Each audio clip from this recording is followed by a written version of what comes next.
వీక్షిస్తున్న ప్రేక్షకులందరికీ మా హృదయపూర్వక వందనాలు. నూతనంగా ప్రారంభింపబడిన డైలీ గాస్పెల్ కి మీ అందరికీ స్వాగతం. ఇవాళ దేవుడు మీతో మాట్లాడుచున్న వాగ్దానం ఏంటంటే నిర్గమకాండము 3వ అధ్యాయము 12వ వచనము.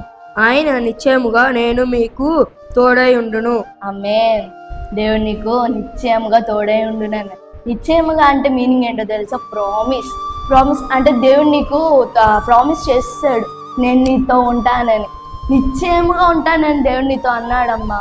అంటే దేవుడు ఏ విషయంలో నిశ్చయంగా నీకు తోడై ఉంటాడో తెలుసా? ఆర్థికంగా కానీ, స్టడీ పరంగా కానీ, వ్యాపార పరంగా కానీ దేవుడు నీకు తోడుగా ఉంటాడు. ఎగ్జామ్స్లో అంటే మ్యాథ్స్ అంటే కొంతమందికి చాలా భయం, అంటే స్టడీ పరంగా చూసుకుంటే కనుక మ్యాథ్స్ అంటే చాలా మందికి భయం. కానీ దేవుడు నాకు తోడుగా ఉంటాడు అని మీరు ప్రేయర్ చేసుకొని వెళ్ళండి. ఈ వాగ్దానం మీరు హృదయంలో పెట్టుకోండి. దేవుడు కన్ఫామ్గా మీకు సాక్ష్యం ఇస్తాడు. దేవుడు నీకు తోడుగా ఉంటాడు ఈ సంవత్సరం అంతా. అలాగే అని దేవుడు నాకు ప్రామిస్ ఇచ్చేసాడులే ఎడబడితే అలా ఉంటాం కాదు. మన లిమిట్స్లో మనం ఉండాలి. దేవుడు కూడా మనతో తోడుగా ఉంటాడు. ఈ వాక్యం ఈ సంవత్సరం అంతా నెరవేరాలని కోరుకుంటూ ఆమేన్. Please like, share and subscribe to our Christ YouTube channel.